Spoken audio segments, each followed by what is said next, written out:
Simplement jouer avec la couleur, hein, des branches rangées par couleur. La première démarche, c'est de toujours observer, récolter, hein, de trouver des branches qui sont en forme d'arc d'un cercle. Hein. Après, j'ai récolté des pétales de fleurs. Par exemple, le violet, là, sont des pervenches, des pétales de pervenches que j'ai fixé que j'ai collé sur la branche. Je l'ai collé avec de la résine de pin.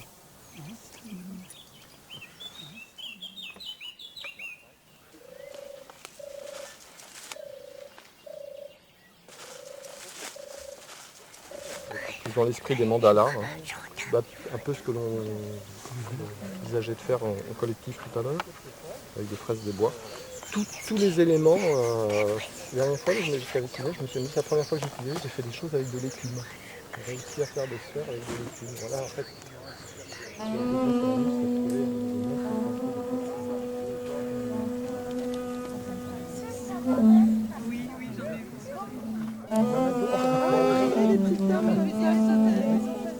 elles sont un peu plus grosses par contre. Ouais, mais c'est bien. Non, tu coupes pas. La couleur, parce qu'on est un peu limité pour faire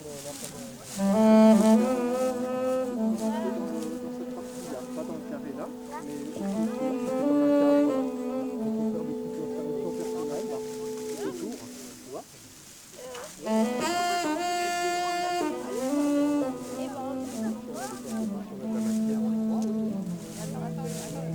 C'est pas artiste qui veut, hein. Il a fait pareil.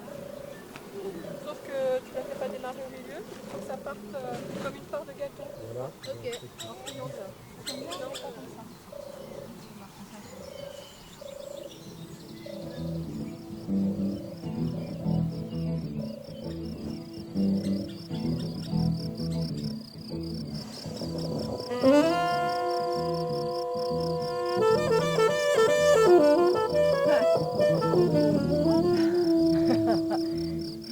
C'est la galerie. Petite spirale aussi.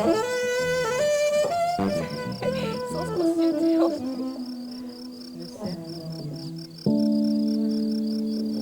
Là, tu vois, il y a 3-4 feuilles.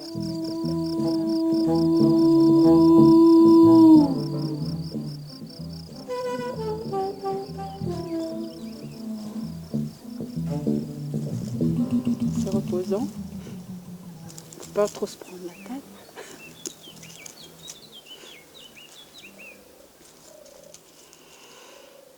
Je vois ça comme un oiseau. Enfin, quelque chose avec des plumes. Tout est dans l'observation.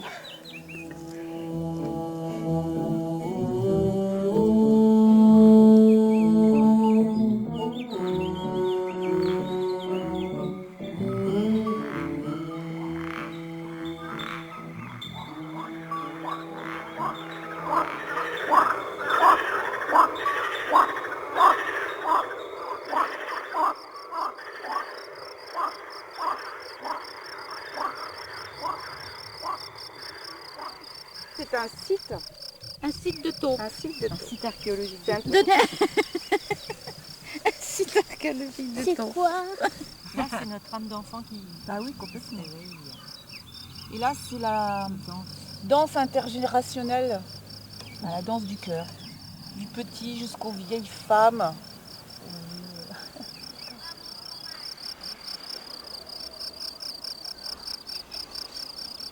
Une qui fume la pipe. Qui fume la pipe, oui. Ça sent bon en tout cas. Hein. Ouais, si on peut intégrer les odeurs en plus, ça devient très subtil cette affaire.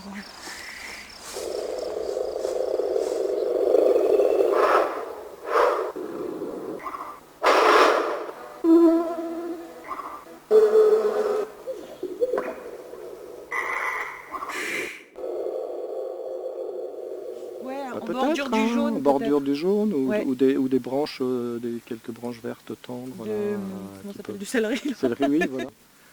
Mais il faut que ça... Ah ouais. Ils ont apporté des matériaux subtils et bien contrastés. Parce il y a que... plein de choses là. Ouais, mais on sent quand même qu'il y a des choses qui ont du succès. Par exemple, les ombelles. Les ombelles, bah oui, et puis ce blanc, Mais- fait chanter tout le reste un peu sur Ouais, les couleurs, c'est c'est bien. Mais à cette saison, on n'est pas vraiment l'embarras du choix.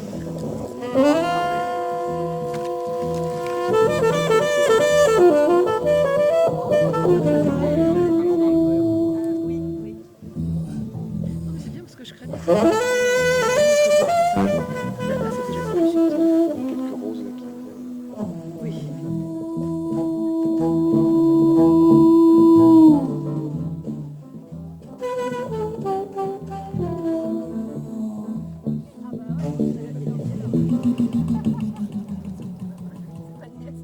Ah, c'est largement après Brosse, puisqu'en final, c'est en 1544 que les seigneurs de Chassaing-Grimont, donc François de Pau, obtient l'autorisation de construire cette nouvelle maison, plus moderne. Vous voyez, donc il y a un changement. Alors, on a toujours effectivement cet aspect de défense avec ces éléments où l'on peut à la fois mettre une arbalète, vous voyez la croix, et en dessous vous avez un rond où là on peut mettre l'arme à feu. C'est très à la mode, c'est en fait un élément de décoration parce qu'en réalité ils n'ont pas dû s'en servir extrêmement souvent. Mais on le retrouve tout autour du château. Et si on calcule les angles, il y a tellement d'angles morts que s'il y avait eu vraiment des attaquants, ça n'aurait pas servi à grand chose. Je vais prendre le relais. Voilà, on est en train de se rassembler. Je vais demander à tous les grands couillons à chapeau de se mettre au fond du groupe. De manière à ne pas gêner la visibilité des plus petits. Évidemment, Liliane Bettencourt qui nous a rejoint. Liliane, il y a une place d'honneur qui vous attend. Liliane, qui est habillée aujourd'hui par Givenchy, venez nous rejoindre. Voilà, il y en a encore, il y a encore de la place. Liliane Bettencourt qui distribuera tout à l'heure des liasses d'argent. Ce sera du côté du bar, après quelques canons. Ce sera tout à l'heure en fin de balade. Et je vais peut-être à ce moment-là vous raconter l'histoire qui s'est passée au XVIIIe siècle. Alors évidemment c'est une histoire un peu rocambolesque, mais qui a un intérêt historique parce que justement ça se situe pendant la Révolution française. Alors, vous avez une jeune femme qui habite en Bourgogne, qui s'appelle Marie-Adélaïde de Lusignan de Champignol. Et elle va épouser ce monsieur de Douau qui possède le château, et elle l'épouse en 1764, elle a donc 23 ans. Le problème, c'est que son mari est épileptique et qu'il devient progressivement fou au point qu'il la blesse un jour avec un couteau au sein. Et le père de cette jeune femme obtint une lettre de cachet de la part du roi pour le faire enfermer à Charenton. On est extrêmement nombreux, mais je vous rassure, on va parler énormément de culture générale. Il y a donc un écrémage naturel qui va s'effectuer dans le groupe. Le Moyen-Âge, monsieur, de quelle année à quelle année? Jamais entendu parler, jamais eu d'électricité, pas de télévision à la maison. Le Moyen-Âge, c'est au programme de CM1. Le Moyen-Âge. Elle décide en 1788 de partir voir sa mère qui est à Paris et qui est malade. Et elle s'arrête à Orléans chez des amis, les de la Roncière. Elle y arrive le 30 décembre. Le 16 janvier, elle tombe malade. Après avoir pris, paraît-il, une pincée de tabac. Enfin, on dit après qu'elle a été droguée, qu'il y a eu un problème. Enfin bref, le 18 janvier, elle meurt. Annie Dupéret, évidemment, qui rejoint la loge où elle va se produire tout à l'heure. Annie Dupéret qui vient de rejoindre Éric Orsena. Éric Orsena qui dédicacera tout à l'heure une poignée de livres qu'il offrira, je crois, à l'occasion de ce festival des bouchures. Madame de la Roncière dit, elle, que finalement, ça n'est pas elle qui est enterrée et qu'en fait, elle est sortie du coma. Et on retrouve une dame, quelques temps plus tard, à Paris, qui est enfermée à la Salpêtrière. Alors, évidemment, le frère, lui, veut récupérer toutes les terres. Il ne la reconnaît pas. On ne sait pas d'ailleurs si c'est elle. Et elle va être soutenue, et c'est ça qui est intéressant, par le petit peuple contre les nobles. Parce qu'au fond, là, les nobles émigrent. Eux, ils sont évidemment mis un peu au banc de la société à cette époque-là. Et elle se réclame, il faut que j'arrête. C'est au programme de CM1. Le Moyen-Âge. De quelle année à quelle année le Moyen-Âge? Bon, je vais essayer. Le 496 à 1490. Si c'est pour dire des conneries, continuez comme cela à la mettre en veilleuse tout au long de la balade, de manière à ne pas induire les enfants en erreur. Allez, le Moyen-Âge, madame. Quelle année à quelle année? Allez, on tente le coup.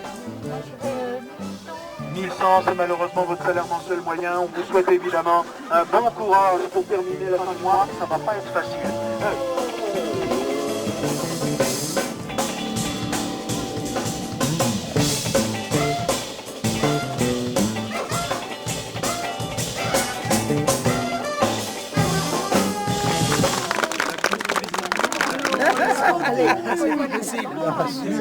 Oui, la suite.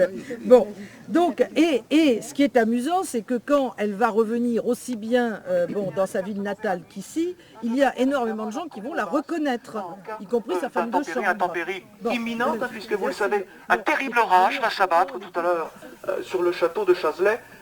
Quand ça commencera, ce sera chacun sa peau. Hein, bien évidemment. Venez vous asseoir.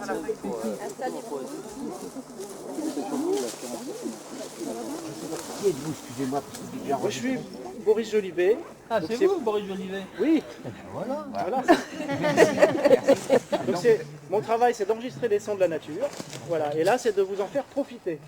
Donc c'est une immersion dans l'univers sonore. Donc je vais vous demander d'être très attentif, de bien vous installer, de fermer les yeux, c'est l'idéal. Et de vous laisser porter par ces sons. Il n'y a rien à comprendre, il n'y a pas à réfléchir, c'est uniquement de vous laisser, travailler votre imaginaire. Voilà. Et vous montrer qu'avec le son, on peut voyager. Merci. Donc je n'en dirai pas plus. Merci. Merci.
Vous remarquerez évidemment qu'à l'occasion du Festival des Bouchures, une soupe de pois cassés a été réalisée par Odile, la responsable de la Fédération française de la haie.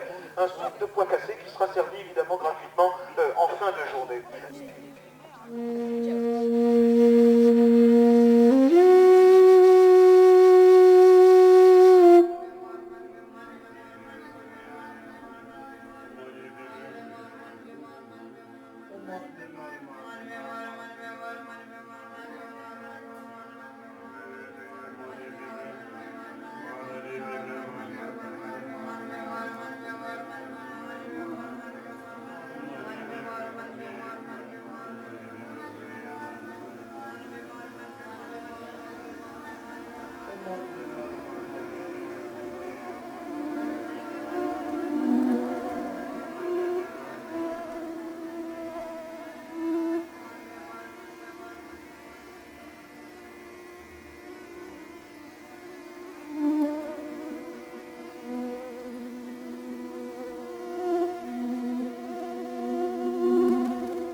Un, deux, trois, ok?